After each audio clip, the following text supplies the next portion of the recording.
Assalamualaikum warahmatullahi wabarakatuh.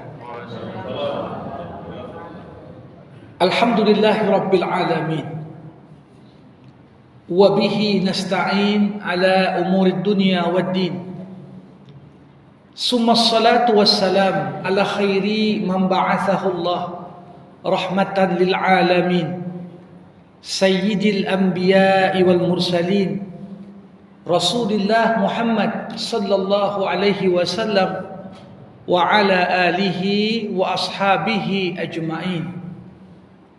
Allahumma allimna ma yanfa'una wanfa'na bima 'allamtana wa zidna ilma innaka antal alimul hakim. Wa ba'd. Bapak-bapak, ibu-ibu, saudara-saudari jamaah kajian setiap Ahad pagi di Masjid Ar-Raja yang dirahmati Allah Subhanahu wa taala. Bersyukur kita kepada Allah seraya mengucapkan alhamdulillah. Salawat berangkaikan salam kita hadiahkan kepada Rasulullah. Allahumma salli wa sallim wa barik alaihi. Jamaah rahimakumullah. Kembali kita berjumpa dalam kajian seputar tasawuf. Dan kita masih mengkaji apa yang terkait dengan firman Allah di surah Al-Kahfi. Faman kana yarju liqa'a rabbih falyamal 'amalan shalihan wa la yusyrik bi ibadati rabbih ahada. Siapa yang berharap untuk dapat berjumpa dengan Tuhannya, kata Allah, maka hendaklah dia beramal soleh dan dia tidak mempersekutukan Allah dengan sesembahan apapun. Jamaah rahimakumullah, salah satu jalan yang dapat menghantarkan kita sampai kepada Allah Subhanahu wa taala adalah memperbanyak mengingat Allah atau yang kita sebut dengan zikir. Tentunya berzikir kepada Allah satu amalan yang sangat mulia.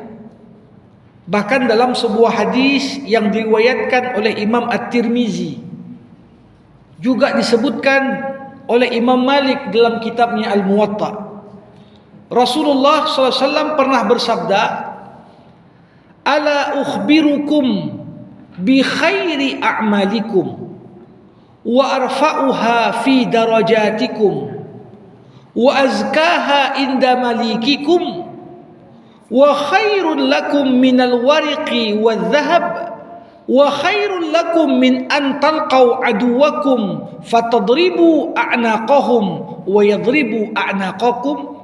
Qalu bala. Qala zikrullah.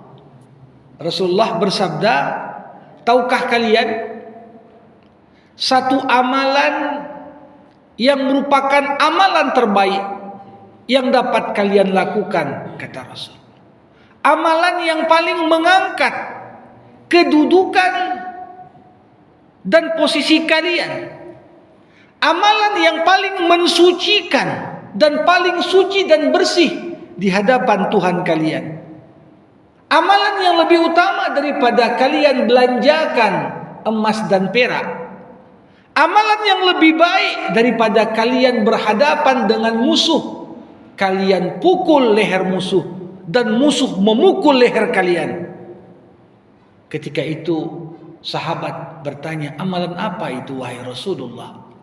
Dan Nabi menjawab, zikrullah, berzikir kepada Allah Subhanahu wa ta'ala.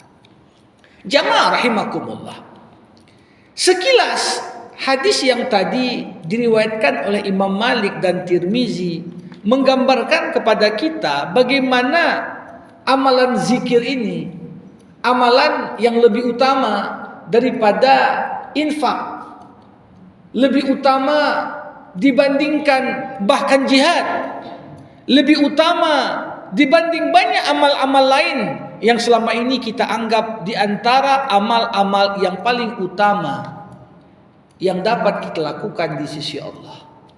Namun, apa yang ingin digambarkan Rasulullah dalam hadis tadi menggambarkan kepada kita kenapa berzikir dan mengingat Allah bisa sampai pada posisi yang begitu luar biasa tadi.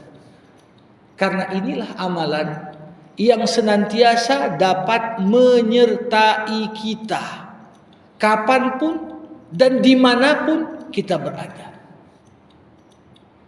Dimanapun kita berada, kapanpun kita berada, inilah amalan yang tidak akan lekang dan lepas dari sosok seorang muslim. Mau dia berdiri, mau dia duduk, mau dia berbaring, mau dia sehat, mau dia sakit, mau dia kaya, mau dia miskin, mau dia berkuasa, mau dia dipimpin. Sedangkan amalan-amalan lain boleh jadi terbuka dalam kondisi tertentu, tapi tertutup di kondisi yang lain. Amalan yang lain mungkin ada tersedia di tempat tertentu, tapi tak tersedia di tempat yang lain. Tapi tidak dengan amal zikir. Bayangkan kita duduk, mau minum, sebelum minum diucapkan Bismillahirrahmanirrahim. Ucapan Bismillah sudah zikir. Kita lihat anak kita, cucu kita, murid kita, atau siapa yang kita sayangi, makin lama makin pandai, makin cerdas, banyak skill baru yang dia bisa. Kita ucapkan Alhamdulillah, lihat kenikmatan yang Allah berikan. Itu pun sudah zikir. Ketika kita membuka mushaf, kita baca beberapa ayat, beberapa hizib, beberapa juz dari Al-Quran. Membaca Quran pun adalah zikir. Ketika kita solat masuk masjid, 2 rakaat tahiyatul masjid. Kita solat qabliyah, kita solat ba'diyah, kita solat tahajud dan witir. Kita solat yang fardu. Ini pun adalah zikir. Ketika kita dalam hal ini melihat orang susah, kita ingat, ya Allah, aku pun pernah susah. Sekarang Kau lapangkan rezekimu untukku. Aku bisa punya pendapatan sekarang. Kita bagi sebagian dari harta kita tadi. Itu pun adalah zikir.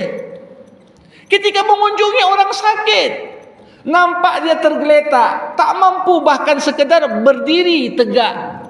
Kita ingat, ya Allah, betapa nikmat sehat yang Kau berikan kepadaku itu luar biasa. Dengannya aku bisa beraktivitas, dengannya aku bisa menjemput karuniamu, dengannya aku bisa mengunjungi dan memberikan semangat kepada saudaraku yang sakit. Itu pun zikir. Maka bisa kita katakan tidak ada satupun kondisi maupun tempat kecuali zikir adalah amalan yang dapat membersamai seorang mukmin dimanapun dia berada. Inilah rahasia. Kenapa amalan zikir ini amalan yang sungguh sangat luar biasa, sebagaimana digambarkan Nabi Muhammad SAW dalam hadis yang tadi dibacakan.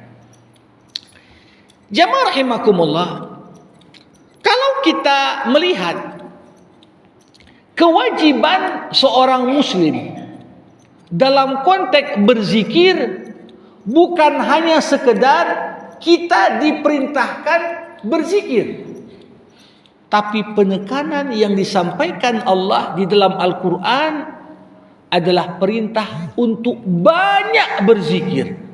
Bukan perintah untuk berzikir, tapi banyak berzikir.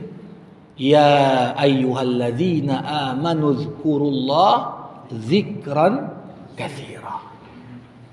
Wahai orang-orang yang beriman, berzikir dan mengingatlah kamu kepada Allah dengan zikir yang banyak. Jadi bukan sekedar zikir. Berzikir. Kapan berzikir? Kapan ingat. Ya, tapi tentunya dengan orang yang setiap saat justru merutinkan zikir. Berjalan disertai zikir. Makan pun dalam hati ada zikir. Apapun kegiatan diniatkan sebagai bentuk zikir. Apapun aktivitas yang kita buat disertai bagaimana kita menuntaskan tiap tugas dan kewajiban yang menyertai kita dengan memenuhi aturan Allah di sana. itu pun bentuk dari zikir. Bahkan amalan yang diwajibkan untuk tetap kita kerjakan 5 waktu sehari semalam, itulah amalan solat fardu. Apa tujuan utama solat? Wa aqimis salata li dzikri. Tegakkan solat supaya kau ingat sama aku, kata Allah.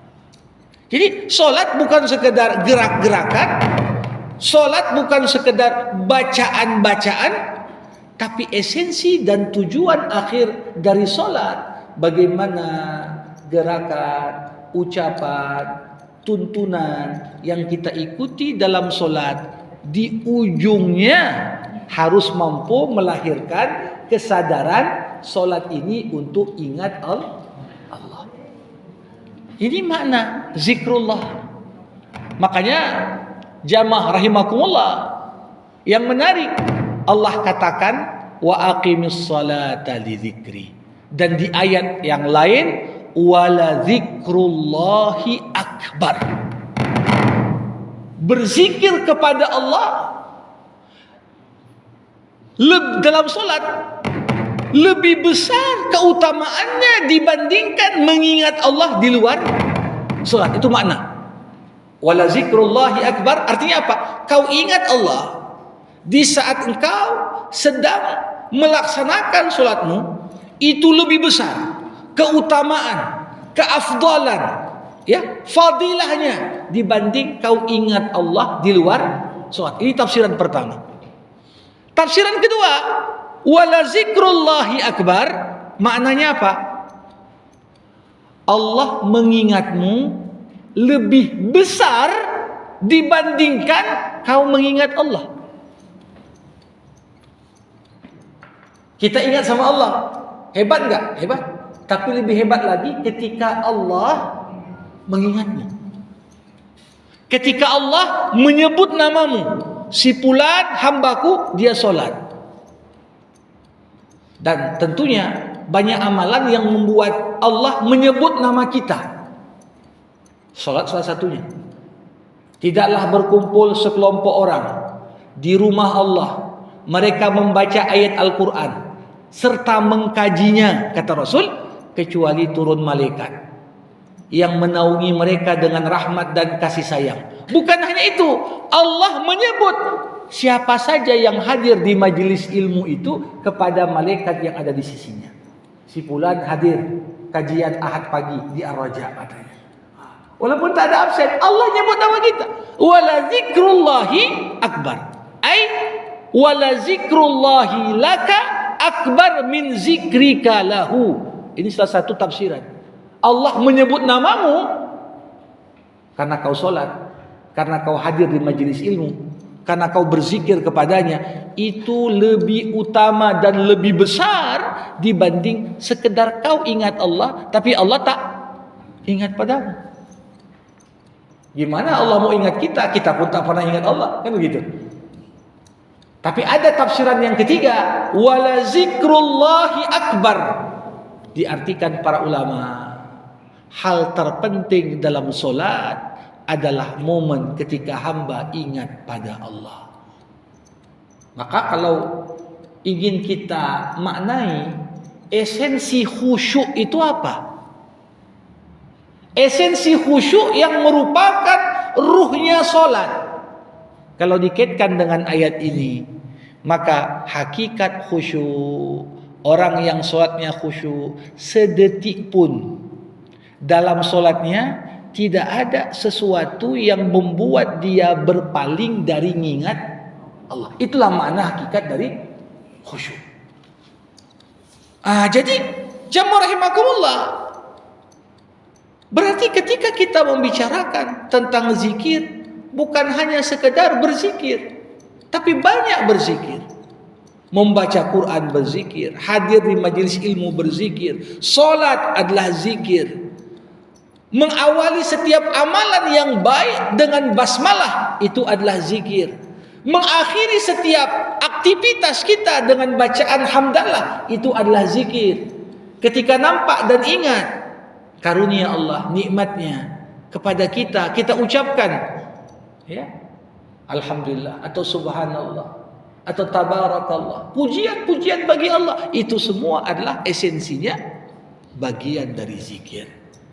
Nah, untuk itulah bagaimana Al-Quran menggambarkan kepada kita, kalau hanya sekedar berzikir, orang munafik pun berzikir. Orang munafik pun berzikir. Tapi Allah katakan, wala yadhkurunallaha illa qalila. Orang munafik itu berzikir, tapi zikirnya kepada Allah hanya sedikit. Mungkin ketika kumpul-kumpul istighosah atau tablik akbar, apalagi menjelang kampanye, datang dia berzikir, gitu kan? Habis itu nggak pernah lagi ingat zikir, gitu kan?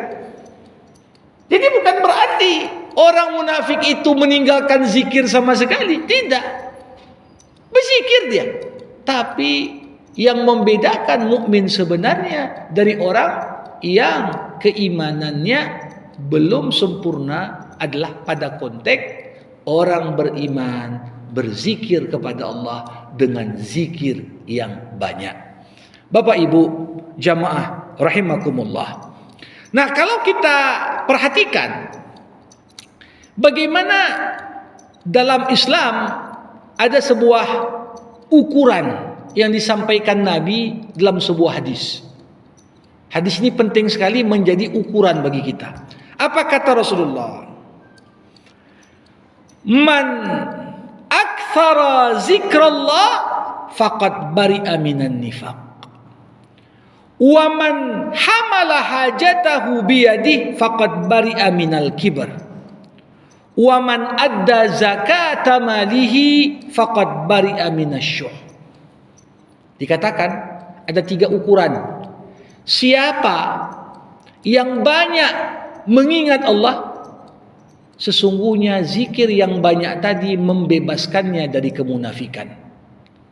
Siapa yang membawa barangnya sendiri, maka sesungguhnya dia terbebas dari kesombongan.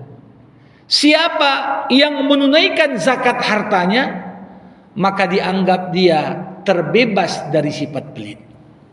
Jadi disebutkan dalam hadis tadi 3 hal. Ukuran kita lepas dari kemunafikan kalau banyak berzikir. Ukuran kita nggak sombong, barang kita bawa sendiri. Kalau barang pun minta orang suruh bawakan, ini dianggap sombong. Ya. Yang ketiga, kalau kita tunaikan zakat harta kita, maka dianggap itu ukuran kita terbebas dari sifat pelit dan kikir.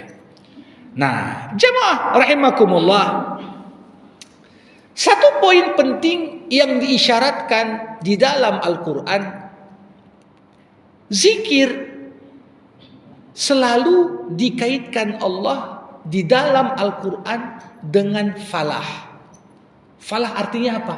Sukses. Falah artinya apa? Prestasi, kesuksesan, kejayaan yang kita dapatkan bukan hanya dalam konteks akhirat, tapi juga dalam konteks dunia. Apa kata Allah? Wazkurullaha katsiran la'allakum tuflihun. Banyaklah kalian mengingat Allah agar kalian sukses. Jadi Quran menggambarkan kepada kita salah satu ciri orang yang sukses dunia akhirat, orang yang banyak berzikir. Apa tanda sukses? Kalau standar dunia mungkin kita bilang, oh dia jabatan minimal eselon sekian, baru dianggap sukses. Oh kalau simpanan hartanya sekian. Oh kalau dia dapat ini dan itu, baru lewat standar duniawi kita katakan, oh si fulan sukses itu. Kenapa? Jadi kepala dinas dia. Oh sukses si fulan itu. Kenapa? Bisnisnya tengoklah cabangnya berapa banyak. Tapi Allah katakan, salah satu jalan menuju kesuksesan dunia akhirat, wazkurullaha katsiran. Banyak-banyak kau mengingat Allah. Untuk apa? Agar kau sukses. Nah, bagaimana kita memahami makna hadis ini? Orang yang selalu mengingat Allah, merekalah orang yang tidak akan pernah terlalaikan dari tujuan utama hidupnya. Banyak manusia berlalu detik demi detik, hari demi hari, minggu demi minggu, bahkan berganti tahun, bukannya makin dekat dengan apa tujuan utama hidup. Tersibukkan dengan banyak kesenangan-kesenangan semata yang kadang-kadang justru menimbulkan penyesalan di akhir. Orang yang selalu ingat Allah, dia ingat apa tujuan Allah ciptakan dia. Ketika dia ingat Allah, kenapa menciptakanku? Apa yang nanti harus aku pertanggungjawabkan di hadapan Allah? Bagaimana aku beraktivitas dalam koridor yang tidak mengundang murkanya Allah? Inilah rahasia kenapa orang yang selalu mengingat Allah itu dikatakan dalam Al-Quran sukses. Jadi bukan hanya semata-mata ukuran sukses tadi dilihat dari berapa banyak uangnya atau berapa tinggi jabatannya, tapi orang yang berzikir, merekalah orang-orang yang tidak terlalaikan dari tujuan hidup, tidak terlalaikan dari apa amanah yang Allah Subhanahu wa taala akan mintai pertanggungjawaban kepada tiap dari kita tatkala nanti kita kembali kepada Allah Subhanahu wa taala. Bapak Ibu rahimakumullah, salah satu ayat yang menggambarkan keutamaan zikir ini kita temukan di surat Al-Ahzab. Allah Subhanahu wa taala berfirman, "Wadz-dzakirinallaha katsiran wadz-dzakirat a'addallahu lahum maghfiratan wa ajran 'azima." Dan laki-laki yang banyak berzikir kepada Allah dan perempuan-perempuan yang banyak berzikir kepada Allah, Allah persiapkan untuk mereka ampunan dan balasan yang agung. Kaidah dalam Al-Quran, ayat yang ditujukan untuk orang mukmin laki-laki otomatis ditujukan juga untuk perempuan mukminah. Kan begitu? Kalau kata aqimus shalah, ini kan aqimus shalah redaksinya ditujukan untuk laki-laki, tapi perempuan masuk ke situ. Dalam kaidah bahasa Arab namanya litaghlib. Karena dominasi laki-laki atas perempuan, maka perintah untuk laki-laki itu juga tertuju kepada perempuan. Tapi di ayat ini Allah enggak cukup mengatakan wadz-dzakirinallaha katsira. Padahal kata-kata wadz-dzakirinallaha katsira udah tercakup juga perempuan di situ. Dan orang-orang yang berzikir kepada Allah dengan zikir yang banyak. Tapi Allah menyebutkan secara spesifik kata-kata wadz-dzakirat. Untuk menunjukkan apa? Kewajiban zikir ini jangan dianggap itu kan tupoksinya laki-laki saja. Tidak. Banyak dalam sejarah kaum wanita yang Allah Subhanahu wa taala angkat derajatnya begitu tinggi di sisinya karena amalan zikir. Karena amalan zikir. Dan amalan ini terbuka secara seimbang. Sebagaimana laki-laki dapat berzikir di dalam rumah, di luar rumah, wanita pun dapat berzikir bersamaan dengan segala aktivitas-aktivitas yang dikerjakannya baik di dalam maupun di luar rumah. Maka ini rahasia Allah Subhanahu wa taala sebutkan secara khusus, dan wanita-wanita yang banyak berzikir kepada Allah. Padahal perintah berzikir juga masuk pada konteks disebutkannya dan orang-orang yang berzikir kepada Allah. Walaupun redaksinya laki-laki, tapi masuk di sana perintah dan isyarat juga untuk perempuan. Para hadirin rahimakumullah, dalam beberapa hadis disebutkan salah satu bentuk zikir yang paling baik dan dicintai Allah, dikatakan khairu az-zikri al-khafi wa khairu rizq ma yakfi. Rasulullah berkata, sebaik-baiknya zikir adalah yang tersembunyi, dan sebaik-baiknya rezeki adalah yang mencukupkan. Jadi sebagaimana sebaik-baiknya uang, berapa uang yang baik? Yang cukup. Apapun yang kita perlu cukup. Itu yang uang terbaik. Ya. Kalau lebih dari yang cukup pun malah buat pikiran. Nanti simpan di bawah bantal, bagaimana pula kalau hilang katanya.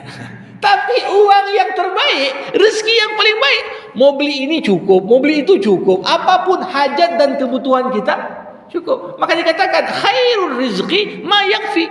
Sebaik-baiknya rezeki apa yang mencukupkan apapun hajatmu. Dan sebaik-baiknya zikir al-khafi, zikir yang tersembunyi. Apa makna zikir yang tersembunyi? Bukankah para sahabat Rasulullah sallallahu alaihi wasallam pernah bertanya kepada Rasul, wahai Rasul, di mana Allah? Apa Allah jauh atau Allah dekat?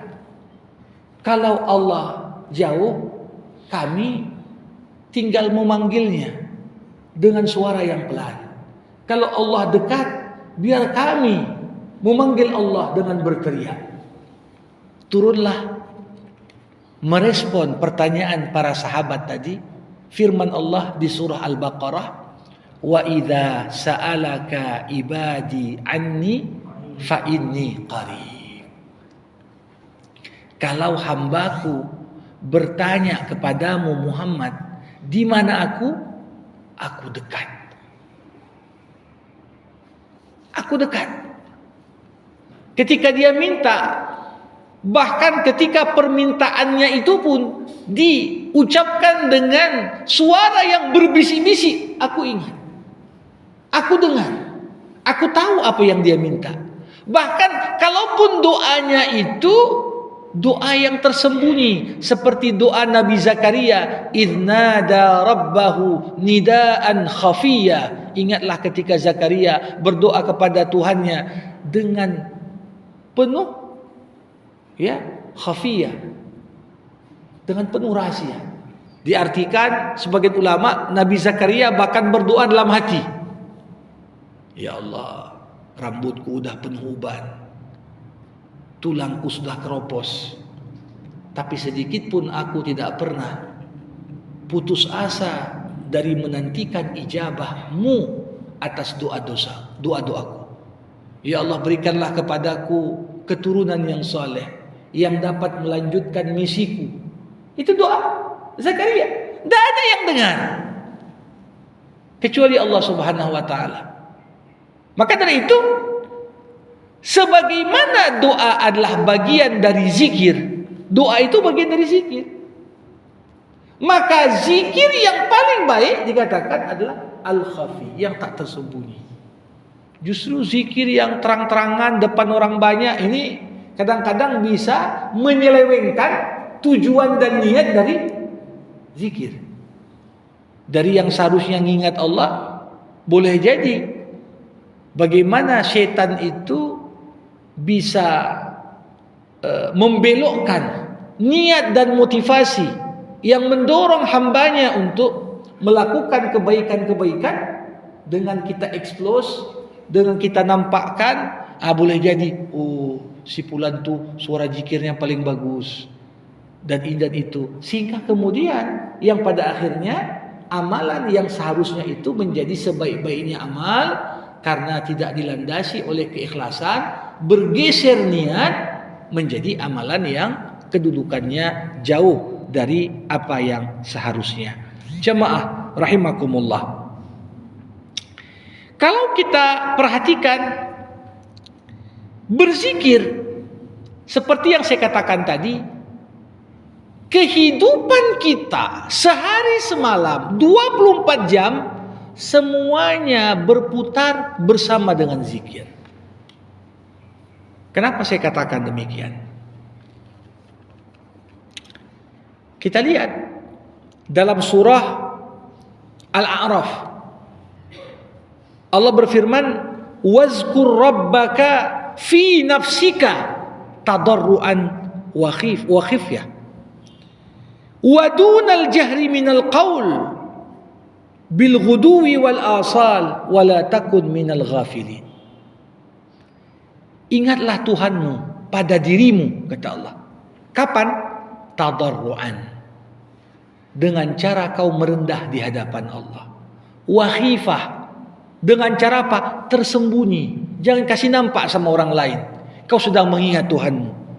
Wa dunal jahri minal qaul, tak perlu kau berzikir dengan jahar, suara-suara yang besar. Bil ghuduwi wal asal, di pagi hari dan di petang hari, kata Allah. Wala takun minal ghafilin, janganlah engkau tergolong dalam kelompok orang-orang yang lalai. Jadi ayat ini menggambarkan kepada kita karakteristik zikir yang sebenarnya Allah sangat harapkan pada kita. Pertama apa? Wazkur rabbaka fi nafsika, ingatlah Tuhanmu pada dirimu. Ingatlah Tuhanmu pada dirimu. Caranya gimana? Tadarru, hadirkan kerendahan dirimu di hadapan Allah. Sadari kau ini tak ada apa-apanya. Sadari engkau makhluk yang hina. Banyak apapun kau berzikir, kalau zikirmu dibandingkan dengan kemurahhatian Allah, kenikmatan Allah, karunia Allah yang terlimpahkan kepadamu, gak ada apa-apanya zikir kita. Sehingga kita jangan pula merasa aku orang paling banyak berzikir. Tadarru, hadirkan. Kalau kau hitung satu persatu nikmat Allah dan kesyukuran yang kau tunjukkan kepadanya lewat zikir, gak ada perbandingan. Gak ada apa-apanya zikirmu itu. Wa khifah, dengan tersembunyi. Makanya waktu zikir yang paling baik itu apa? Zikir di tengah malam, sepertiga malam terakhir, saat tak ada mata manusia menonton. Yang melihatmu berzikir dan bangun hanyalah Allah Subhanahu wa ta'ala semata. Tahu dia engkau berzikir betul-betul kau relakan kenikmatan tidurmu itu semata-mata untuk mengingat Allah Subhanahu wa ta'ala. Wala tajhar dunal jahri minal qaul. Ya. Walaupun dalam pengertian apakah ayat ini menunjukkan zikir dengan suara jahar itu haram? Tidak. Tapi kalau ingin diperbandingkan orang berzikir sir, khafi dengan orang berzikir jahar, maka amalan yang lebih terpelihara dari potensi rusak lebih aman kadang-kadang zikir sirrin dibanding zikir jahar. Tapi kita harus paham juga kenapa dibiasakan dulu zikir jahar. Karena di awal manusia melatih dirinya untuk berzikir, kalau langsung dia berzikir sir, ini kadang-kadang ngantuk, capek, malas, ini yang lebih dominan, sehingga dia mulai latih. Walaupun dalam bilangan yang tak seberapa, dia jahar sebagai bagian dari pelatihan dirinya. Tapi amalan yang paling utama, jangan anggap zikir yang rame-rame siap sholat itu cukup aja itu sebagai zikir. Tidak. Perlu seorang itu menambah dibanding zikir-zikir yang lain, zikir yang tadi disertai dengan tadarru', rasa merendah di hadapan Allah. Zikir yang tersembunyi, zikir tak perlu dengan suara yang besar, tapi hatinya betul-betul terikat hanya kepada Allah semata di pagi hari dan di petang hari. Artinya di waktu terang, di pagi hari, di waktu gelap.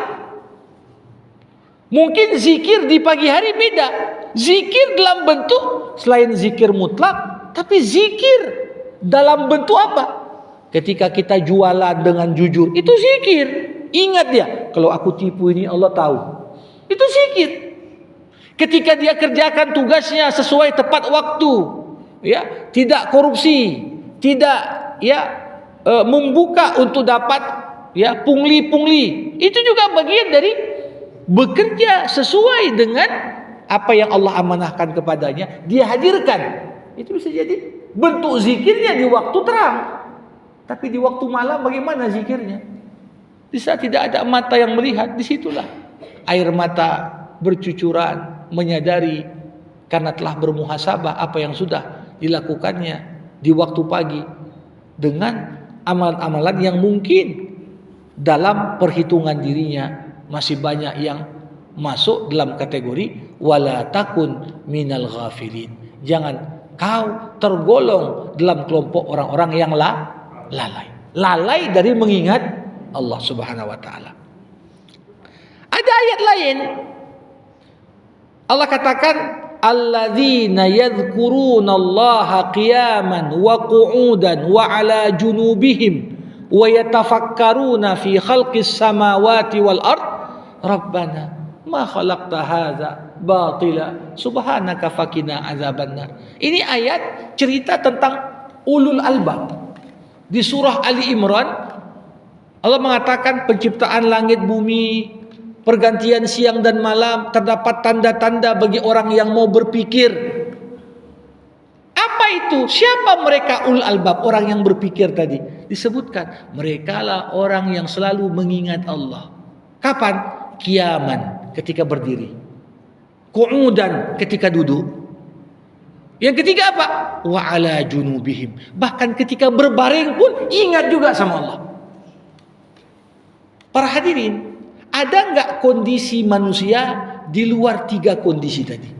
Manusia kalau nggak berdiri, duduk, berbaring. Ada nggak kondisi yang ketiga, keempat?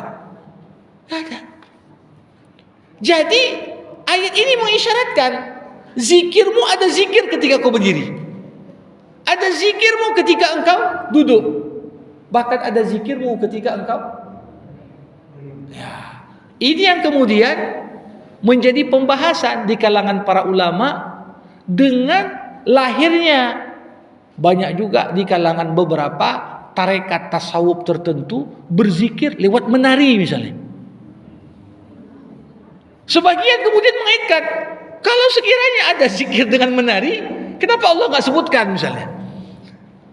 Apakah dapat digolongkan berzikir ketika berdiri karena menari sambil berdiri?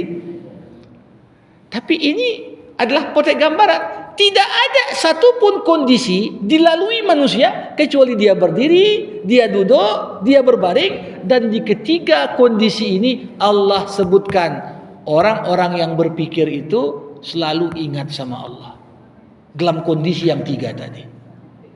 Sehingga karena aktivitas intelektualnya disertai dengan aktivitas mengingat Allah, sampailah mereka pada kesimpulan akhir. Apa itu? Rabbana ma khalaqta hadza batila. Ya Allah, tidak ada satupun yang kau ciptakan di alam semesta ini yang sifatnya sia-sia. Semuanya ada tujuan. Semuanya ada kebaikan. Semuanya ada hikmah di balik apa yang Allah Subhanahu wa taala ciptakan untuk manusia. Bahkan di balik musibah ada hikmahnya. Di balik takdir yang buruk ada pembelajaran di situ untuk setiap manusia yang sadar akan maha bijaksananya Allah Subhanahu wa taala. Para hadirin, di dalam Al-Qur'an Allah Subhanahu wa taala menyebutkan kepada kita beragam bentuk zikir yang dapat kita lakukan. Pertama apa? Zikir dengan cara mengingat nikmat-nikmat Allah yang dikaruniakan kepada kita. Salah satu cara kita mengingat Allah, ingat nikmatnya. Ingat kau sehat, ingat ilmumu ada, ingat keluargamu soleh dan soleha, ingat rezekimu halal. Kalau kita ingat nikmat-nikmat yang Allah karuniakan kepada kita, ini salah satu cara kita berzikir. Wazkuru nikmatallahi alaikum idh kuntum a'daan fa'allafa baina qulubikum fa asbahtum bi ni'matihi ikhwana. Ingatlah nikmat Allah kepada kalian. Apa nikmat Allah kepada kami? Dulu kalian semua bermusuh-musuhan. Allah yang menautkan hati kalian hingga kalian menjadi saudara seiman. Saudara seiman itu nikmat. Gimana Allah persaudarakan kita semua gara-gara kita kiblatnya satu, nabinya satu, Tuhannya satu. Itu yang membuat kita bersaudara. Gimana dulu orang Arab antar kabilah itu selalu perang. Tapi setelah semuanya masuk Islam, antara satu kabilah yang dulu saling benci dengan kabilah yang lain disatukan hatinya. Bayangkan fanatisme di Arab itu kuat sekali. Antar satu kota dengan kota lain. Tapi gimana Allah persaudarakan Muhajirin dan Ansor, bahu membahu, tolong menolong, dipersaudarakan untuk sama-sama menyebarkan Islam. Ini nikmat. Jadi cara kita berzikir kepada Allah, ingat nikmatnya. Bapak Ibu, saya yakin semua dari kita tanpa terkecuali pernah mengalami momen sulit dalam hidup kita masing-masing. Bentuknya apa? Berbeda-beda mungkin. Ada masalah kerja, ada masalah kesehatan, ada masalah rumah tangga. Kemudian kita berdoa sungguh-sungguh sama Allah. Kita merasa, ini kalau Allah nggak terlibat untuk menyelesaikan problemku, mungkin nggak selesai. Kemudian kita berdoa.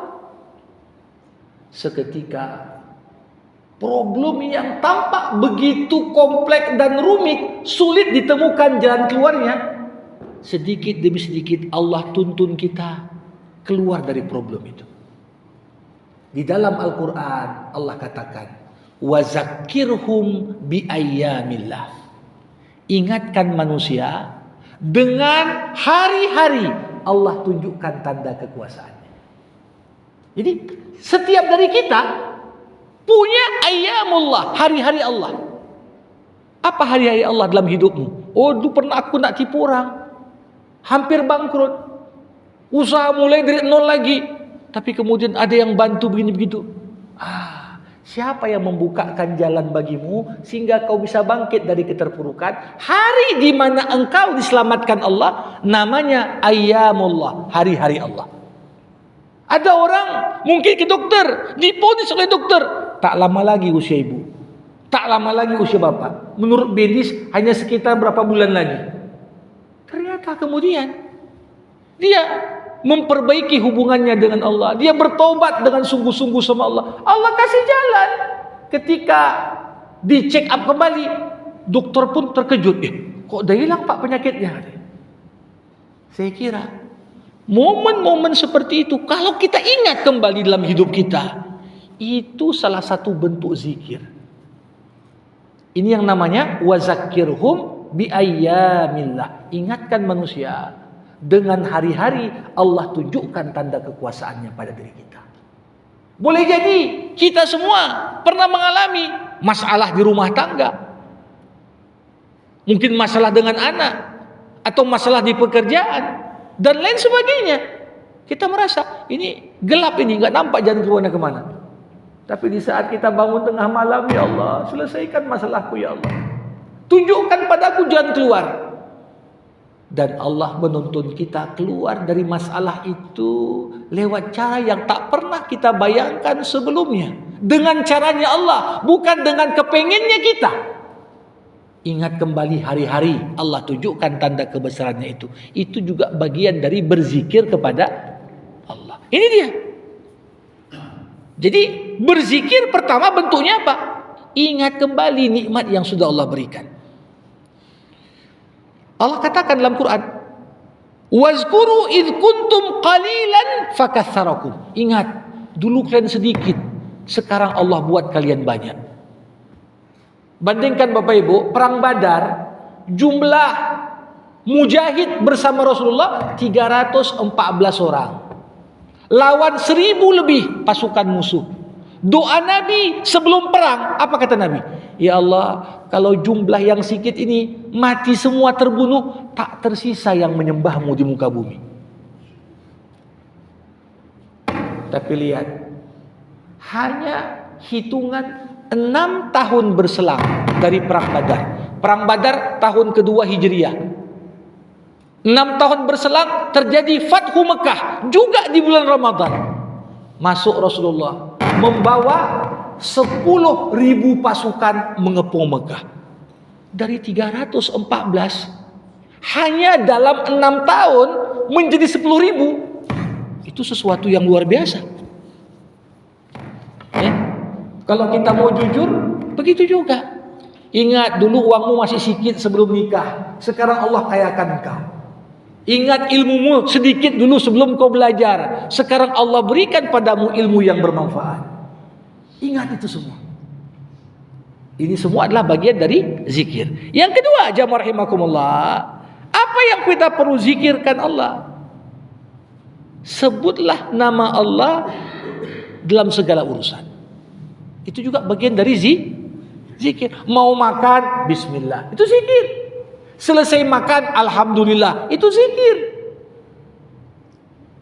Ya, makanya doa-doa kita baca, masuk kamar mandi, mau buang hajat, keluar kamar mandi, mau tidur, bangun dari tidur, semuanya ucapan-ucapan yang kita menyebut nama Allah di situ. Ya, jadi ini adalah bentuk dari zikir. Dan Allah Subhanahu wa taala sampaikan sebuah ayat di surah Al-Mulk. Ayat ini Bapak Ibu, ketika pipa-pipa Pam Tirtanadi ya beberapa ya bulan lalu itu ya banyak yang rusak. Kita di Johor ini pun termasuk susah juga ya untuk dapat akses air. Apa kata Allah? Qul ara'aitum in asbaha ma'ukum ghaura famay ya'tikum bima'in ma'in. Apakah kalian tak perhatikan, sekiranya semua air di muka bumi tiba-tiba lenyap, siapa yang bisa mendatangkan kembali air untuk kalian selain Allah? Coba bayangkan, biasanya kita wudhu pun melimpah air, mau kemana pun mudah. Ini tiba-tiba nyari mana lah yang ada pompa air gitu ya kata. Ini semua bagian dari kita berzikir, mengingatkan kita. Ternyata ya kenikmatan hidup ini semuanya karena nama Allah. Keterlibatan Allah dalam segala urusan kita semua. Jamaah rahimakumullah, termasuk juga bagian dari zikir apa? Zikir adalah dengan cara mengingat kematian dan akhirat. Itu juga bagian dari zikir pada Allah. Jadi jangan kita kira berzikir kepada Allah itu semata-mata sebut nama Allah saja. Ingat mati itu juga bagian dari zikir kepada Allah. Kenapa? Karena ujungnya wa ilallahi turja'ul umur. Semua urusan baliknya sama Allah juga. Jadi ketika kita ingat mati, esensinya ingat momen kita kembali kepada Allah. Ketika kita meninggal dunia, esensinya kita ingat itulah momentum di mana semua yang kita buat akan dipertanggungjawabkan kepada Allah. Ingat akhirat, ingat kiamat, itu juga bagian dari mengingat Allah Subhanahu wa taala. Karena esensinya semua urusan kembali kepada Allah. Yang keempat, termasuk bagian dari berzikir adalah mengingat hikmah dan kebijaksanaan Allah dalam segala urusan. Itu juga bagian dari zikir. Contohnya gimana? Ya, ketika sholat kita pahamilah apalah hikmah Allah di balik sholat. Ketika puasa, pahamilah kenapa Allah suruh kita puasa. Ketika kita berzakat, uang yang kita cari kemudian harus kita keluarkan 2,5% minimal. Ada zakat-zakat lain yang porsinya lebih dari 2,5%. Kita keluarkan itu. Tujuannya apa? Apalah hikmah Allah? Ambil harta dari si kaya untuk membersihkan harta itu, membersihkan juga hatinya dari sifat kikir. Jadi tujuan hikmah dari zakat tadi terbangun jembatan hati. Kita pergi haji, pergi umroh, apalah hikmah? Kenapa harus pergi haji dan umroh? Berdoa kan cukup di Medan pun sampainya itu. Kenapa harus sampai ke sana? Hikmah ketika kita menanggalkan pakaian kebesaran kita, kita pakai dengan 2 helai kain, kain ihram. Itu jugalah kain yang akan membungkus kita sekiranya kita meninggal dunia saat pelaksanaan haji dan umroh tadi. Apa hikmah di balik itu semua? Nah, ini juga bentuk bagian dari zikir. Makna zikir yang umum yang disampaikan kepada kita. Kemudian, para hadirin rahimakumullah, kalau kita mau melihat Allah Subhanahu wa taala ingin gambarkan kepada kita bagaimana ada korelasi antara kecerdasan dan akal dengan bagaimana kita semua sering berzikir.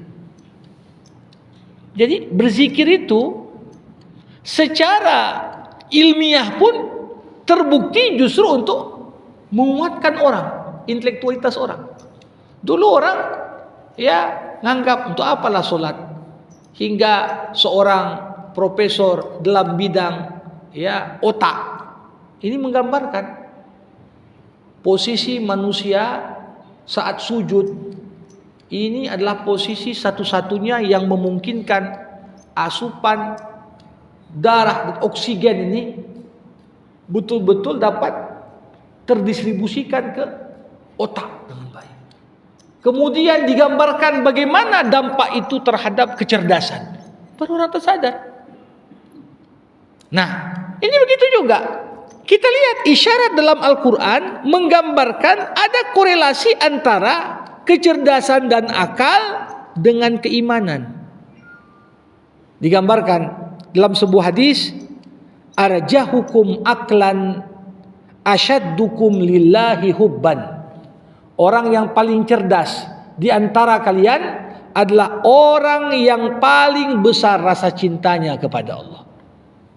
Makin besar rasa cinta yang kita ekspresikan lewat berzikir, mengingat Allah, itulah yang paling cerdas dikatakan Nabi. Dalam Al-Quran dikatakan, wa ma yazakkaru illa ul arbab. Tidaklah banyak mengingat Allah kecuali orang yang berpikir. Jadi ada korelasi. Makin tinggi kebiasaan kita berzikir, ini juga akan memberikan dampak dan efek terhadap kemampuan dan kualitas dari akal pikiran yang dimiliki manusia. Bapak Ibu rahimakumullah, bagian terakhir saya ingin sampaikan, kadang-kadang kita melihat, kita pikir zikir itu sekedar rutinitas, zikir itu sebagai kebiasaan. Tapi dalam Al-Quran dan hadis banyak sekali diisyaratkan manfaat dan faedah yang bisa kita petik lewat zikir kita kepada Allah Subhanahu wa taala. Yang pertama apa? Manfaat terpenting dari zikir ini, zikir adalah amalan yang dengannya kita bisa membentengi diri dari tipu daya setan. Dan ini penting, karena ketergelinciran manusia, kesalahan yang kita buat, kejahatan yang kita masuk ke sana, semuanya gara-gara setan. Dan setan baru buka kartu kemenangannya di akhir nanti. Ketika banyak pengikutnya masuk neraka, di saat semua yang masuk neraka mulai menuntut kepada Allah, ya Allah, kami masuk neraka gara-gara setan dan iblis ini. Disitulah baru ngomong iblis itu, Allah udah janjikan kalian dengan janji yang benar. Aku berjanji juga, tapi nggak aku tepati. Ya, siapa suruh kalian ikut janjiku? Aku nggak maksa kok. Nah, kapan manusia menjadi sasaran empuk setan dan iblis? Ketika dia terputus dari mengingat Orang yang selalu berzikir. Apa kata Allah? Ketika iblis minta dipanjangkan umurnya, ya Allah, panjangkan umurku supaya bisa kusesatkan anak-anak Adam. Allah katakan, ya udah, kuberikan kau tangguhan ajal. Tapi Allah katakan, inna ibadi laisa laka alaihim sultan. Hamba-hambaku yang terhubung denganku, yang banyak berzikir kepadaku, kau enggak akan punya kuasa sedikit pun terhadap mereka. Siapa yang jadi sesampo? Yang enggak ingat sama Allah, enggak ingat namanya, enggak ingat hikmah aturannya, enggak ingat nikmat-nikmatnya, enggak ingat momen kematian, yang enggak ingat dengan hari-hari Allah tunjukkan tanda-tanda kebesaran pada dirinya. Ini adalah manfaat terpenting, karena dikatakan Rasulullah, tiap manusia pada dirinya ada malaikat yang memberikan ilham, bisikan kebaikan untuknya, sebagaimana pada diri setiap orang ada qarin dari golongan jin yang membisikkan yang buruk-buruk. Alladzi yuwaswisu fi sudurin nas, membisikkan. Tapi dikatakan dalam Al-Quran, sifat dari syaitan itu apa? Al-Khannas. Apa arti Khannas, Bapak Ibu? Khannas artinya yang maju dan mundur. Kapan setan maju? Ketika kita terputus dari berzikir, maju setan. Ketika nampak kita berzikir, mundur dia. Nggak ada kuasaku, tak ada peluang nih katanya. Jadi disinilah mengapa perlu zikir yang banyak tadi. Bukan sekedar zikir saja. Ini manfaat yang pertama yang perlu untuk kita ingat selalu. Yang kedua, yang tak kalah penting adalah orang yang selalu berzikir, terbuka baginya jalan mendapatkan ridho Allah. Allah Subhanahu wa taala rela dan ridho kepada hambanya yang banyak berzikir. Dalam sebuah athar disebutkan, Allah berkata kepada Musa alaihissalam, ya Musa, atuhibbu an akuna jalisaka? Wahai Musa, maukah kau aku menjadi teman dudukmu? Kata Allah kepada Musa. Lantas Musa berkata, kaifa zalika ya Rabb? Bagaimana mungkin kau bisa menjadi teman dudukku ya Allah? Allah kemudian berkata, ama alimta annani jalisu man dzakarani wa haitsuma iltamasani abdi wajadani. Apakah kau tak tahu Musa, aku adalah teman duduk orang yang selalu mengingatku, dan siapa dari hambaku yang mencariku pasti dia akan menemukanku. Jadi athar ini menggambarkan kepada kita, siapa yang tidak ingin mendapatkan keutamaan Allah jadi teman duduknya. Gimana supaya Allah jadi teman duduk kita? Perbanyaklah zikir. Ana jalisu man zakarani, aku adalah teman duduk orang yang selalu mengingatku. Kemudian keutamaan yang ketiga, ini juga penting. Zikir itu cara terbaik menghilangkan kegundahan dan kesedihan. Orang yang banyak zikir, hatinya nggak akan gundah, hatinya nggak akan sedih. Kenapa? Zikir ini yang menghilangkan itu semua. Waman a'rada an zikri fa innalahu ma'isyatan dongka wa nahsyuruhu yaumal qiyamati a'ma. Siapa yang berpaling dari mengingatku, aku akan berikan kepadanya kehidupan yang sempit. Duitnya banyak, tapi untuk tidur malam terpaksa nelan pil tidur. Coba bayangkan. Ada orang duit tak ada, tapi pantang duduk. Duduk di mana pun tertidur dia. Ini mungkin banyak berzikir dia, ya. Sehingga tidak banyak beban dalam pikirannya. Ya. Jadi ketika kita selalu ingat sama Allah Subhanahu wa taala, Allah berikan kehidupan yang baik. Sebaliknya, yang menolak mengingat Allah, hidupnya itu sempit. Uang banyak tapi sempit. Kesehatan prima tapi gundah terus. Pikirannya itu tidak membuat dia tenang. Ini salah satu ya, ala bidzikrillah tatmainnul qulub. Bukankah dengan mengingat Allah hati akan menjadi tenang? Nah, kemudian para hadirin rahimakumullah, para ulama mengatakan zikir itu bukan hanya punya efek pembersihan, tapi punya efek memberikan aroma yang harum. Makanya ada tathir, ada ta'tir. Tathir artinya apa? Kita berzikir, zikir kita itu membersihkan hati dari penyakit. Penyakit hasad, dengki, sombong, ananiah, egois. Zikir bisa menghilangkan, mengikis. Tapi di sisi lain, zikir itu memberikan dampak. Orang yang rajin berzikir, ucapannya pun harum. Pengertian apa? Kadang-kadang zikir ini yang membuka pintu-pintu hikmah. Ngomong dia, padahal pendidikannya nggak sampai S3, tapi dalam kali omongan orang ini. Kok bisa? Boleh jadi wattaqullah wa yu'allimukumullah. Bertakwalah kau kepada Allah. Allah ajarkan kepadamu apa-apa yang tak kau ketahui sebelumnya. Jadi ada dampak pembersihan, ada dampak memberikan aroma yang wangi bagi orang yang rajin dan suka untuk berzikir. Para hadirin rahimakumullah, ada lagi manfaat berikutnya. Zikir itu menguatkan fisik. Jadi kalau orang mau sehat, badan kuat, banyak-banyak berzikir.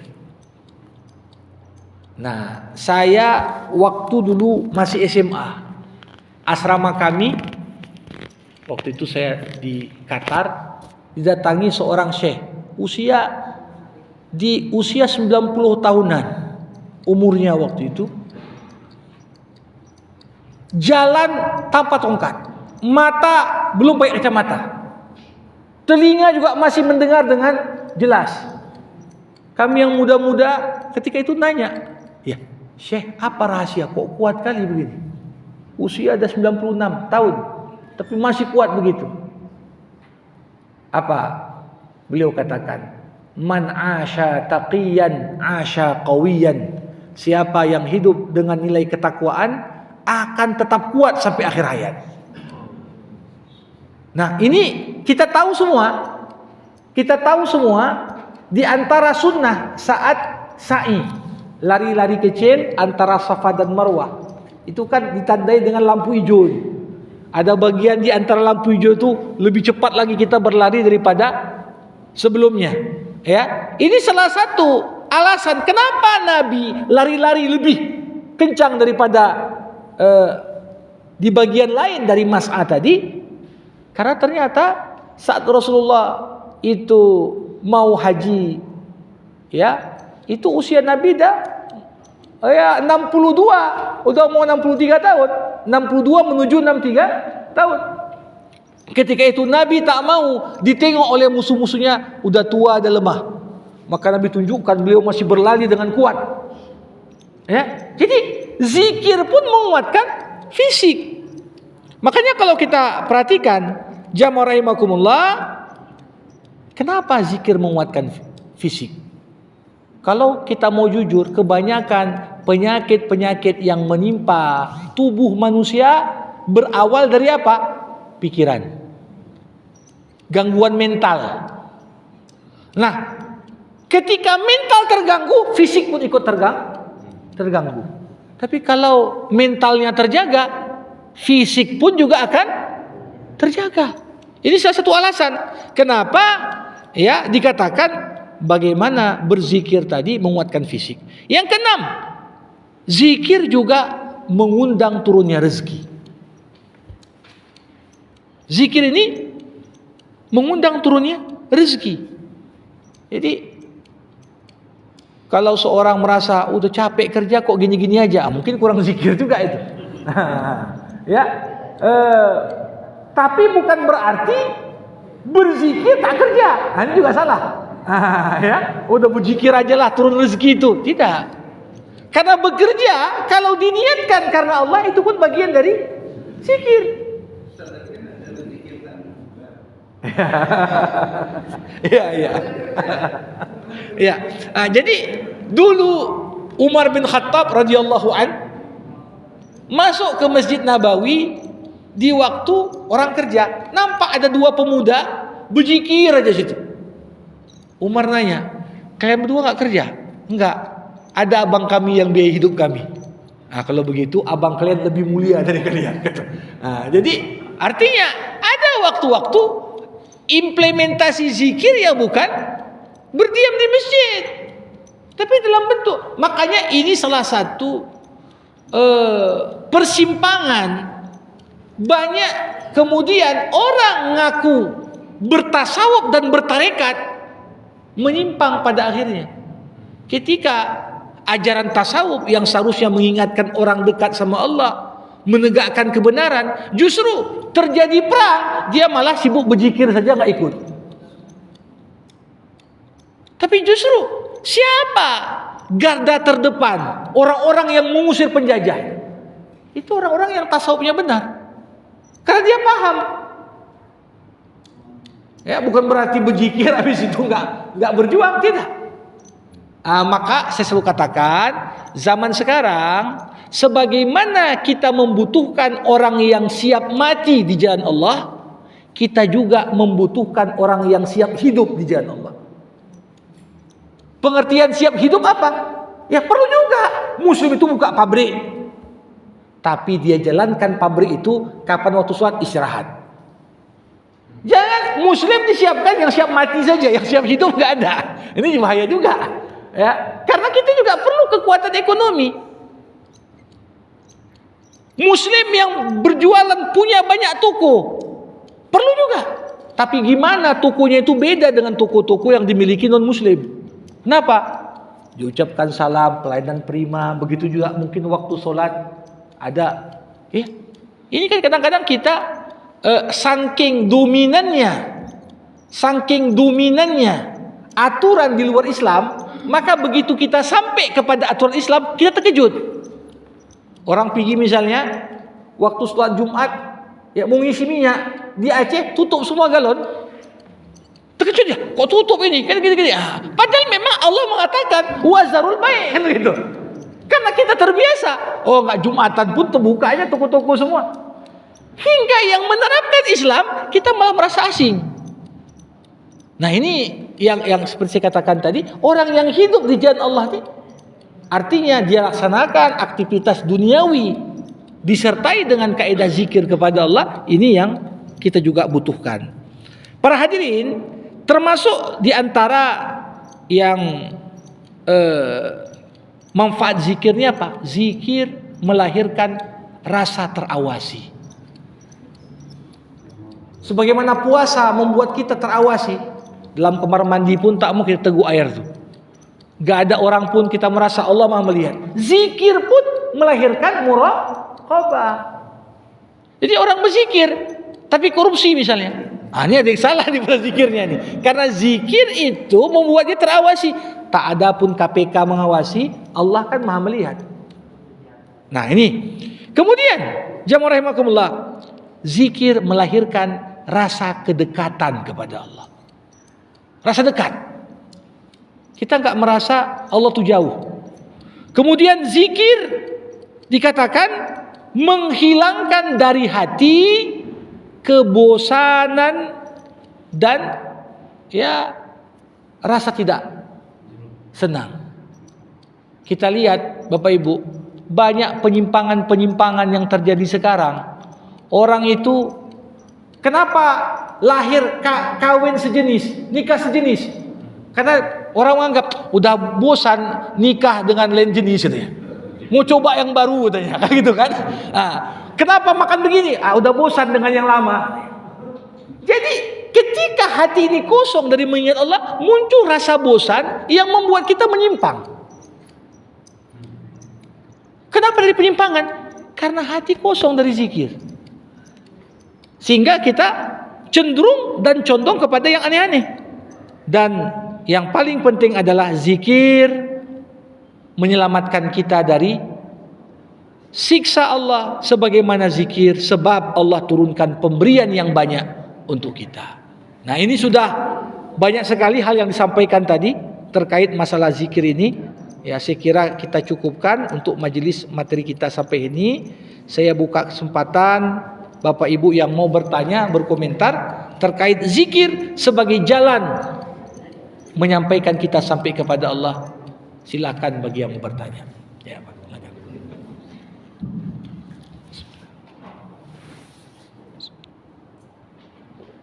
Zikir yang diterangkan Ustaz tadi secara keseluruhan dengan adanya, saya minta tambahkan, menurut saya itu bisa terjadi apabila tauhid seseorang itu benar, duduk benar adanya.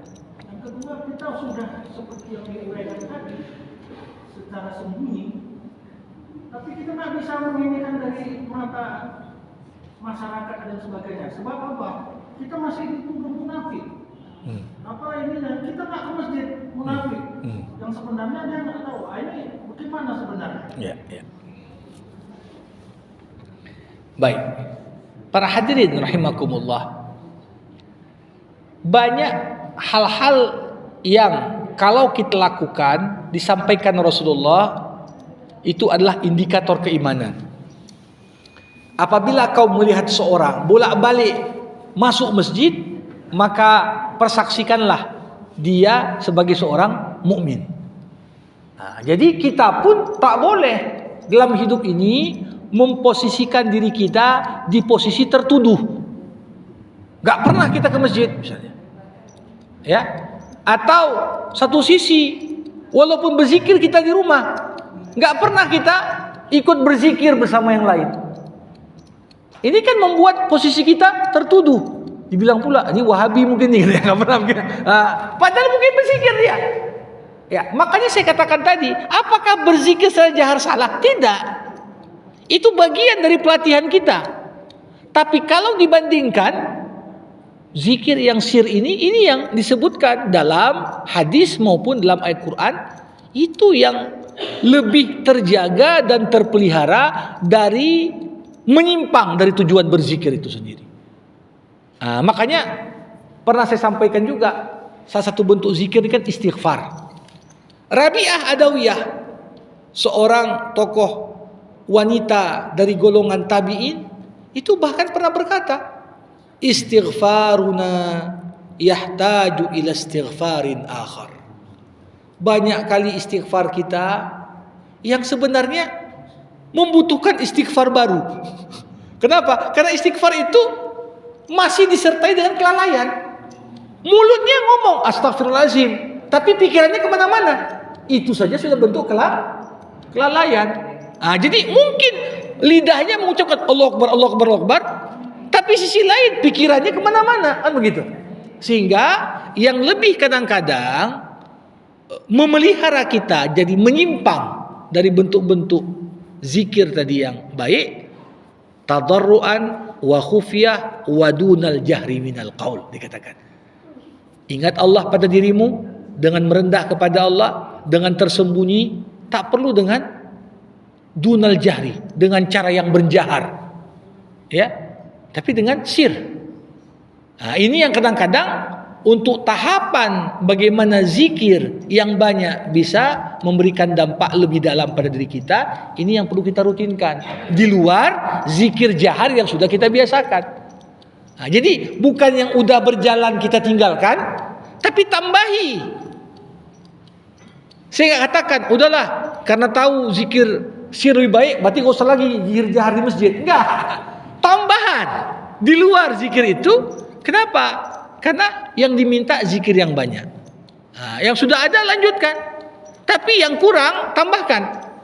Nah, itu namanya banyak berzikir. Demikian. Ya, silakan.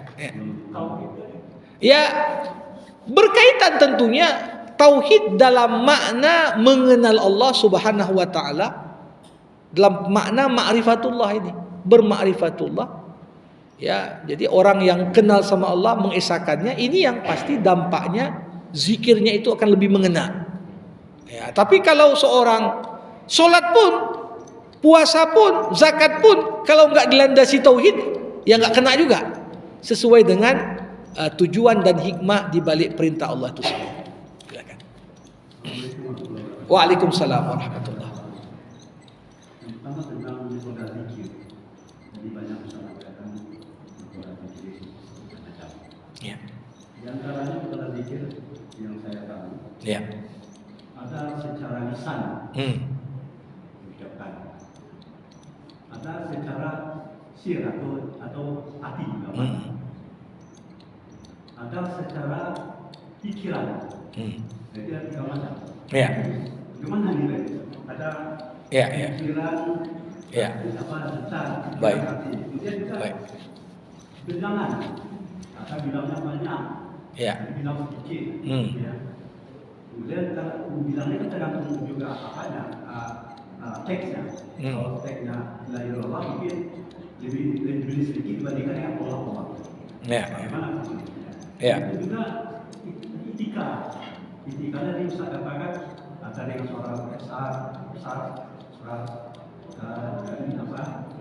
lembut, ada dengan cara menari, ada cara goyang-goyang. Ya, ya, ya. Nah, ini gimana nilainya? Ya, ya, ya. Yang kedua tentang rintangan. Nah, tadi Ustaz mengatakan zikir itu tidak bisa diganggu oleh setan. Tapi saya merasa masalah ini juga seperti itu. Rintangannya bisa. Waktu sudah zikir itu timbul ngantuk. Ya. Ini ngantuk ini apa? Kan apakah dari setan? Iya, iya. Itu juga ada pilihan. Misalnya kita ada peluang rezeki.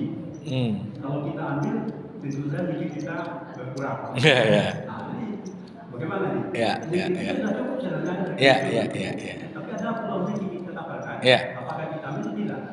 Itu dua kita berdua. Ya. Baik, terima kasih. Bapak Ibu sekalian, jadi tadi dikatakan zikir ini kan bukan hanya terbatas pada zikir lisan. Zikir lisan sudah banyak dibahas.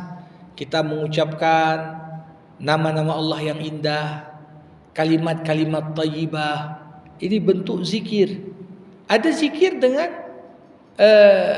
pikiran. Tadi sekilas saya sudah singgung. Ingat nikmat Allah, itu zikir dengan pikiran. Ingat mati, zikir dengan pikiran. Ingat momen-momen Allah berikan karunia kepada kita, Allah ijabah doa-doa kita, itu juga zikir dengan pikiran. Jadi pikiran kita akan terikat dengan Allah ketika kita melelang buana pikiran ini mengingat hikmah di balik kejadian. Waktu peringatan tsunami berapa ya? Yang ke-20 akhir tahun lalu, orang teringat gimana? Diputar lagi video, ya, yang mungkin ada keluarganya udah meninggal, yang mungkin anak waktu itu usia sekian sekarang sudah menikah, udah punya anak, diputar lagi memori, ya. Dampaknya bukan hanya hancur saja, banyak sekali. Dampak politiknya ada, dampak ekonominya ada, dampak sosialnya ada, dampak ya ilmunya ada, dampak banyak sekali. Kita ingat kembali, itu juga bentuk zikir. Tadi saya singgung, ada zikir dengan hati. Zikir dengan hati ini bagaimana pengertiannya? Zikir sir. Ya, zikir dengan hati adalah ketika apapun yang kita kerjakan dari perbuatan Allah perintah Allah Subhanahu wa taala membuat kita bertambah rasa cinta kepadanya. Nah, jadi apakah dalam bentuk zikir hati tadi, zikir lisan juga cuma dibaca dalam hati mungkin, ya? Atau kita mengingat sesuatu yang punya dampak, makin bertambah rasa cinta kita kepada Allah di dalam hati. Nah, ini juga bagian dari zikir sir. Dan dalam hal ini, ya, esensi mengingat Allah dalam solat itu termasuk zikir sir. Kita tentunya satu sisi disibukkan dengan gerakan, disibukkan dengan bacaan-bacaan solat, tapi hati ini harus terhubung dengan Allah. Itulah esensi dari yang kita katakan dengan khusyuk tadi. Hati tidak terlalaikan dalam kondisi solat dari apapun yang membuat itu.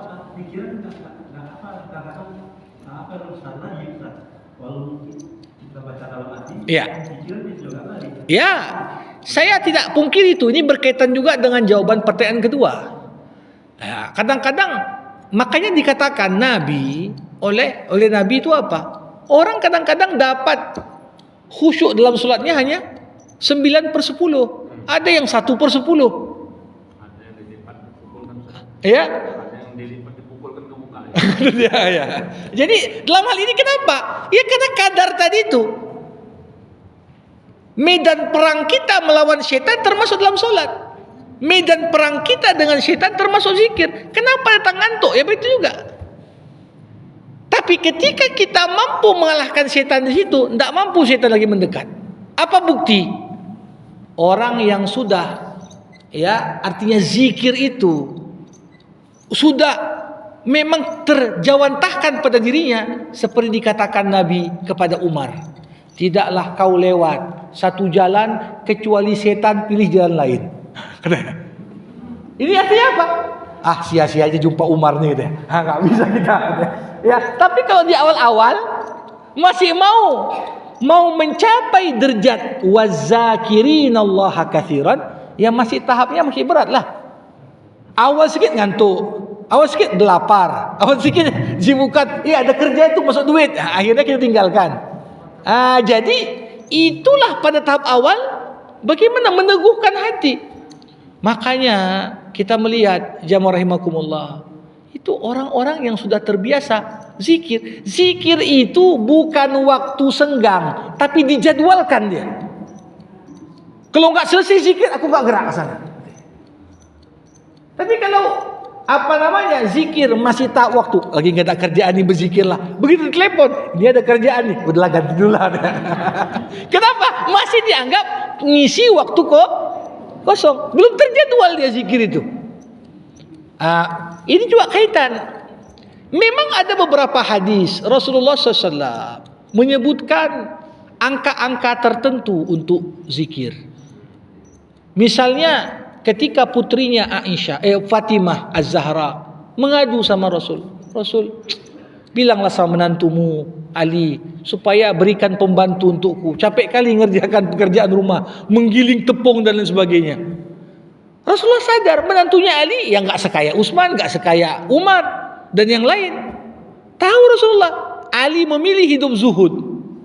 Apa kata Rasulullah? Wahai putriku Fatimah, maukah kau kuajarkan sesuatu yang lebih utama daripada apa yang kau minta? Apa itu? Sambil kau giling tepung tadi, ucapkan subhanallah 33 kali, alhamdulillah 33 kali, Allahu akbar 33 kali. Ini diajarkan. Dalam hadis yang lain dikatakan sekelompok orang miskin datang menghadap Rasul, ngadu. Rasul, surga di booking orang kaya. Kok bisa di booking orang kaya? Iyalah, agama nyuruh sedekah, mereka bisa, kami nggak bisa. Oh, Nabi berkata, kalau gitu ku ajarkan pada kalian amalan yang bisa menandingi pahala sedekah. Apa itu Rasul? Ucapkan subhanallah 33 kali, alhamdulillah 33 kali, Allahu akbar 33 kali. 2 minggu berselang, orang miskin balik lagi. Rasulullah kacau ini. Kenapa? Udah bocor rahasia itu sama orang kaya. Orang kaya bersedekah, baca itu juga. Macam mana kami gitu ya? Jadi ini artinya apa? Ada isyarat tentang angka-angka tertentu. Yang masyhur ya 33 kali tadi. Makanya kita setiap selesai salat kita baca. Nah, tapi apakah cukup itu? Ada, karena Allah menyebutkan kata uzkurullah zikran katsira. Kata katsir dalam bahasa Arab ini namanya lafzun mutlak. Lafaz yang mutlak. Mutlak artinya apa? Kaidah menafsirkan Al-Quran, wal mutlaku ala itlaqihi. Kalau disebutkan satu kata mutlak, tak disebutkan bilangannya berapa, maka tetap pahami dengan keabsolutan dan kemutlakannya. Mau baca 10.000 kali, kathir. Mau baca 1.000.000 kali, kathir. Silakan. Tapi yang jangan sampai nggak baca sama sekali kan gitu kan, atau sedikit kali bacanya. Jadi kaidah tadi kita rutinkanlah 3 kali setiap bacaan kalimat thayyibah tadi siap solat. Itu ada asapnya. Itu aja kalau dikali 5 waktu solat udah banyak. Tapi kalau merasa nggak cukup, aku merasa ini belum lagi, silakan tambahkan 10.000 kali, 100.000 kali, ada yang sampai jutaan kali, silakan. Jadi kalau Ah. ada kamalillahi wa kamalillahi bikamalihi. Iya. Abdul Qadir Jailani. Jadi ya kita berzikir sebanyak apa? Sebanyak jumlah makhluk ciptaan Allah. Kita pun nggak tahu juga. Berapa jumlah makhluk ciptaan Allah? Kan nggak ada yang tahu. Dalam beberapa riwayat disebutkan, kau berzikir sebanyak napas. Dalam 1 detik berapa kali kita napas itu? Karena nggak bisa dihitung itu. Jadi makanya kata-kata tadarru, sebanyak apapun kita berzikir, kita harus menyadari zikirku ini nggak imbang juga dengan pemberian Allah untukku. Sehingga itulah muncul rasa rendah hati kita di hadapan Allah. Ya Allah, aku ingat apa-apanya. Udah banyak berzikir pun, tapi untuk sekedar mensyukuri satu nikmat yang kau berikan masih kurang. Itu esensinya. Jadi makanya tak jarang dalam tarikat-tarikat tertentu ini kan dirutinkan seorang dengan angka-angka tertentu. Zikir pagi berapa? 100.000 kali, baca ini sekian, baca sekian. Ya silakan, tidak masalah. Karena kembali kepada ayat tadi, uzkurullah zikran katsira, al-mutlaqu ala itlaqihi. Lafaz yang mutlak absolut dipahami dalam batasan absolutannya. Mau 1.000.000, mau 1 miliar, silakan, sanggup manusia kan begitu. Enggak ada kita bilang enggak boleh lebih kali dari itu, enggak. Tapi jangan salahkan juga kalau yang berpegang pada hadis baca 3 kali misalnya. Enggak masalah juga, ada dalilnya. Kan begitu. Tapi zikir yang sedikit itu tadi dikatakan identik juga dengan kemunafikan. Ini yang perlu untuk kita hindari. Semoga Allah lindungi kita dari itu. Ya, terakhir silakan Pak. Ya. Waalaikumsalam warahmatullah. Dalam kehidupan kita di dunia ini sampai mati. Mana yang dominan mempengaruhi hidup kita? Apakah pikiran atau hati? Ya. Baik. Terima kasih. Para hadirin rahimakumullah. Di dalam Al-Quran Allah sampaikan ada 3 kekuatan potensial yang Allah berikan pada manusia. Ada yang namanya akal. Akal adalah daya dan potensi yang dengannya kita bisa berpikir, dia mengembangkan, mengingat. Di sisi lain kita punya kalbu, di sisi lain kita juga punya nafsu. Sebenarnya membagi pikiran dan hati, seakan-akan pikiran itu hanya porsi akal, ini agak kurang tepat juga. Karena di dalam Al-Quran Allah juga menisbatkan kerja pikiran sebahagian kepada hati. Contoh, walaqad zara'na li jahannam, surah Al-A'raf ini. Kami telah siapkan tempat di neraka jahanam, banyak jin dan manusia. Apa kata Allah? Mereka punya mata tapi tak melihat, mereka punya telinga tapi tak mendengar, mereka punya hati tapi tak berpikir dengannya. Berarti hati juga tempat berpikir. Cuma selama ini problem kita pinggir kerja pikir itu cuma fungsi otak saja. Fungsi otak saja. Contoh lain, Nabi Muhammad SAW mengingatkan kita di akhir zaman. Nabi berkata, ya, nanti akhir zaman banyak kali orang berfatwa. Fatwanya pun macam-macam.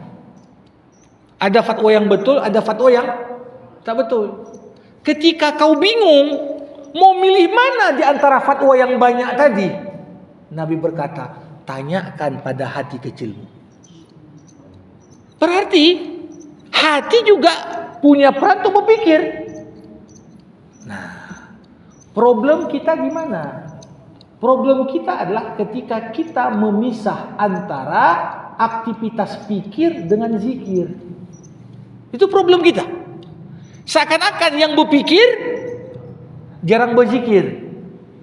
Seakan-akan yang berzikir tak pernah berpikir. Padahal seperti saya katakan tadi, Pikir yang cemerlang adalah pikir yang dibangun di atas zikir. Jadi sama kalau ditanya tadi, yang lebih mempengaruhi mana? Dua-dua mempengaruhi. Cuma kalau kita merujuk kepada ilustrasi digambarkan Imam Ghazali, nafsu itu seperti roda, ya. Nafsu itu seperti kuda. Kalau dulu digambarkan kereta kuda, nafsunya apa? Kudanya. Ya. Akalnya yang mana? Akalnya tali kekang. Yang ngenderain kereta kudanya siapa? Itulah kolbu. Seharusnya begitu. Itu yang ideal. Tapi yang terjadi sekarang tidak. Banyak orang kolbunya itu didikte oleh aklu. Dan aklu ini sangat mudah dikontrol oleh nafsu. Jadi manusia yang ideal bergerak dengan nafsu, tapi dikontrol oleh akal yang digerakkan oleh hati. Tapi yang terjadi apa? Nafsu bergerak, tali kekang tidak berfungsi. Mungkin penghuninya mabuk pula, gitu kan? Sehingga dia nggak bisa mengontrol. Sehingga yang terjadi apa? Banyak sekali hal-hal nafsu itu mendorong kita mengerjakan. Akal bukannya memfilter, akal bukannya menyeleksi mana yang pantas, mana yang tak pantas. Bahkan akal mencari pembenaran. Korupsi 300 triliun, dihukum 6,5 tahun. Kenapa? Oh, sopan dia ini. Ini kan jawaban sopan ini cari pembenaran supaya hukuman 6,5 tahun itu logis. Oh, dia ini suami yang baik, kasihanlah istrinya, kalau apa. Dia rugikan satu negara hanya dipikirkan kasihan istrinya. Ini kan begini, banyak sekali hal seperti itu. Kaum intelek yang kurang berzikir, ilmunya ujungnya hanya untuk stempel pembenaran kepentingan. Ini bahaya. Kenapa? Karena bukan lagi hati yang mengekang, ya, memegang kendali atas nafsu, tapi justru nafsu, ya, ini yang dicari pembenarannya oleh akal, karena hatinya sudah mati. Ibarat kereta kuda, pengendaranya itu sudah mati, ya akhirnya apa? Tali kekang itu nggak berfungsi lagi. Kemana kuda bergerak, ya begitulah bergerak kereta. Itulah yang terjadi ketika kita lepaskan fungsi qalbu, bukan hanya qalbu tempat perasaan, tapi qalbu juga menjalankan sebagian dari aktivitas berpikir. Ya, itu tanggapan saya. Terima kasih. Baik Bapak Ibu, mari sama kita tutup dengan doa. Alhamdulillahirabbil alamin, hamdan yuwafi ni'amah wa yukafi'u mazidah. Ya Rabbana lakal hamdu kama yanbaghi li jalali wajhikal karim wa li azimi sultanik. Allahumma salli ala Sayyidina Muhammad wa ashghilid zalimin bidh zalimin wa akhrijna min bainihim salimin. Allahumma allimna ma yanfa'una wanfa'na bima 'allamtana wa zidna ilma innaka antal alimul hakim. Allahumma akhrijna min dhulumatil jahli wal waham ila anwaril ma'rifati wal ilm wa min wuhuli syahawat ila jannatil qurubat. Rabbana ighfir lana dhunubana wa liwalidayna warhamhuma kama rabbayana saghira wa li ikhwanina alladhina sabaquna bil iman wa la taj'al fi qulubina ghillan lil ladzina amanu rabbana innaka raufur rahim. Allahumma barik lana fi Rajab wa Sya'ban wa ballighna Ramadan. Allahumma Rabbana atina fid dunya hasanah wa fil akhirati hasanah wa qina adzaban nar. Wa sallallahu ala Sayyidina Muhammad wa ala alihi wa sahbihi ajmain. Walhamdulillahi rabbil alamin. Terima kasih. Assalamualaikum warahmatullahi wabarakatuh.